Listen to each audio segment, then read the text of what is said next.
Hey guys, welcome to Comic Basic Lists, where we try to unravel everything we know about comic books in 10 minutes or less. Today's topic? The top 10 heroes who aren't Marvel or DC characters.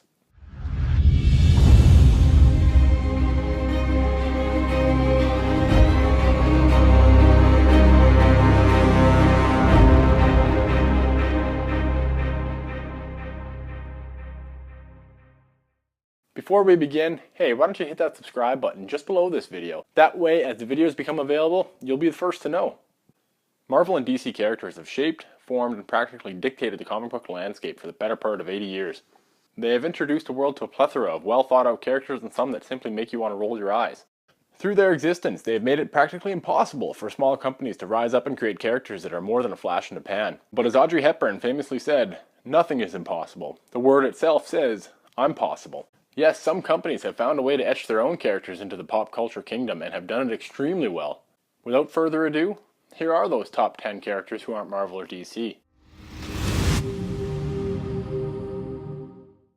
Todd McFarlane will go down as one of the most influential Spider-Man artists in history. What he did for the Wallcrawler might very well parallel what Captain Highlander did for Fish Sticks. Not only did he dramatically change the way in which Spider-Man looked, he also changed the fashion in which his webs came out. And then he left. Spawn is the work of a man driven to show that he could successfully escape the chains that were placed on him by Marvel. He's violent, brutal, hell-bent on revenge, and worth every moment that you can give him. Before the Walking Dead television show on AMC, there was, and still is, a Walking Dead comic book. While the series has introduced the world to many great characters, Glenn, Carl, Maggie, Michonne, and the Governor for example, it's Rick Grimes and the human element that he brings that ties the book together. Rick, like so many characters in the series, has suffered an unimaginable amount. He's lost his wife, unborn daughter, his trust in mankind, and, well, his hand. And through it all, he remains steadfast in his mission to keep those closest to him safe. Created by the powerhouse team of Ed Brubaker and Steve Epting, Velvet is a spy who spends her new existence proving her innocence. And what was her old existence? A highly trained, take-no-prisoner super spy that puts Black Widow to shame. She's proficient in unarmed combat, and her preference is to end encounters as quickly as she can. More than that, she possesses an extensive knowledge of the use of drugs and what they can do to a person. She wears a suit, not the tuxedo kind, that is composed of synthetic microfibers. I know this may not seem all that great, but know this, the suit is practically resistant to the impact of any kind. Now, I'm not saying that the impact itself is something that goes unnoticed. What I am saying is that it makes her as close to bulletproof as possible. Oh, and did I mention that the suit has a flap between each arm that allows her to fly? Only in my dreams could I imagine becoming a true-life hero responsible for protecting a jungle queen. Here's the lowdown. The main character, the Maxx, has a social worker friend named Julie. Unfortunately, in her past, Julie had been raped, beaten, and left to die while trying to be a good Samaritan and help a homeless man. To cope with the trauma that she had gone through, Julie created a dreamlike realm called the Outback. One night while she was on her way to work, Julie inadvertently hit a man with her car. Suffering emotionally and mentally from the last time she tried to help someone, Julie decided to cover up the accident and the man with some nearby trash. Unbeknownst to her, while doing this, she accidentally opened the portal up to the Outback, and the man ended up merging with her. The Maxx himself is equipped to be stronger and faster than normal humans. He also possesses claws that allow him to cut through practically anything, and on top of that, he can heal himself from just about any injury. If all this sounds familiar, yeah, you're probably right. A certain Canadian Marvel character can kind of do similar things. Nonetheless, the Maxx looks cool, has an amazing set of abilities, and comes alive in a dream world. Growing up, I always believed that Raphael was the leader of the Quartet of Turtles. I despised everything that Leonardo stood for. To me, he was a do-gooder that personified everything it was to obey authority, be an upstanding contributor to society, and could do no wrong. Raphael? Well, Raphael was the opposite, and I soaked it in like UV rays in a tanning bed. Like most, my adolescent years were spent opposing the confines that were set out for me. I grumbled, groaned, bitched, and complained each time I was told I couldn't do something or was scolded for already doing it. Raphael, more than any of the other turtles, was and is relatable. Oh Saga, where do I begin?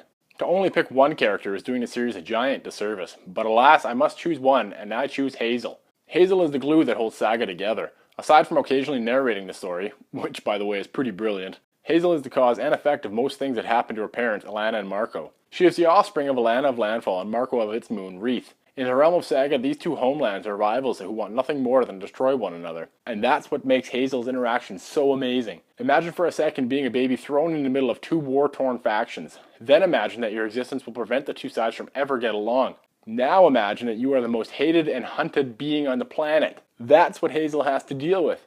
And she does it with such class, intrigue, and humor. She is the reason that I tune in each time an issue comes out. Being a father and watching my son grow up, I'm often left wondering exactly what he's thinking. When I read each of the things that Hazel says, I can't help but think, yeah, that's probably what he's thinking. I'll be honest with you guys, I just found and read Chew recently. Forgive me for not paying attention to it earlier, but you'll be happy to know that as soon as I read the first issue, I was hooked. I can't say as though I appreciate the powers that Tony Chew has because, well, being a Cebapath is not on the top 10 of my anything. However, it's his willingness to move forward and not let anything stop him from giving the world justice that I admire about him. I suppose that it also doesn't hurt that some of the worst things that could happen to a man happen to Tony, and he takes them all in stride. I can't help but wonder how different the world would be if each of us looked at it like Tony Chew did. If someone else possessed the morals and virtues of Captain America, minus the eating the dead part, Tony Chew would be it. I am the law.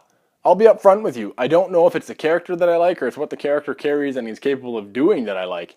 Judge Dredd is a street judge in the far to the future place Mega City 1. The street judges each possess the power to convict, sentence, and execute those who break the law on sight, hence, I am the law. What makes this particular judge impressive is that he carries a lawgiver pistol that has been programmed to recognize only his handprint. More than that, the lawgiver handles 6 different types of ammunition, a boot knife, a day stick, and various types of grenades. And it gets better. He also rides around on a motorcycle known as the Law Master, and the Law Master is equipped with machine guns, artificial intelligence that responds to only him, and a laser cannon. What makes him so unique is that for every year of our lives, he too ages a year. This, of course, is contrary to most comic book characters and adds an element of humanity to the judge. Who would have ever thought that a toy released only to save a company would go on to become one of the most popular and awesome characters of the last 30 years? Yeah, that's right. Just in case you didn't know, Snake Eyes was one of the original figures in the first G.I. Joe series, but in an effort to save Hasbro money, he was assembled and left unpainted. What makes Snake Eyes so unique as compared to the rest of the Joes is that his history has remained classified. He is a true man of mystery, and through all of his depictions, his true name, birthplace, and service number have remained a secret. Snake Eyes is an expert in small arms and holds a black belt in 12 different fighting styles. Unlike just about every other hero within the ranks of G.I. Joes, Snake Eyes is extremely proficient in bladed weaponry. His uniform is not a traditional army uniform, but rather he dresses in all black attire.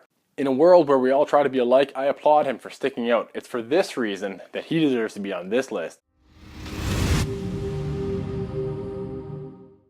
If I were to poll a group of 100 people and ask them to name a Transformer, I can guarantee you that 2 names would repeatedly come up: Optimus Prime and Bumblebee. It's the latter that belongs on this list. From his inception in the 1980s to his place in the Michael Bay, over-the-top, same storyline rehashed movies, Bumblebee has found a place in the hearts of nearly everyone on the planet. What makes Bumblebee so special in the Transformers lore is that he, more than most Transformers, possesses an indelible amount of courage, bravery, and personal sacrifice. In fact, due to these traits, he lost his ability to speak in one of his many battles. He's one of the smallest Autobots, but that doesn't deter him from jumping into battle and protecting those around him. Bumblebee deserves to be on this list because unlike many other heroes, he isn't afraid or put off that he's smaller, less experienced, or the youngest. And that's it, guys.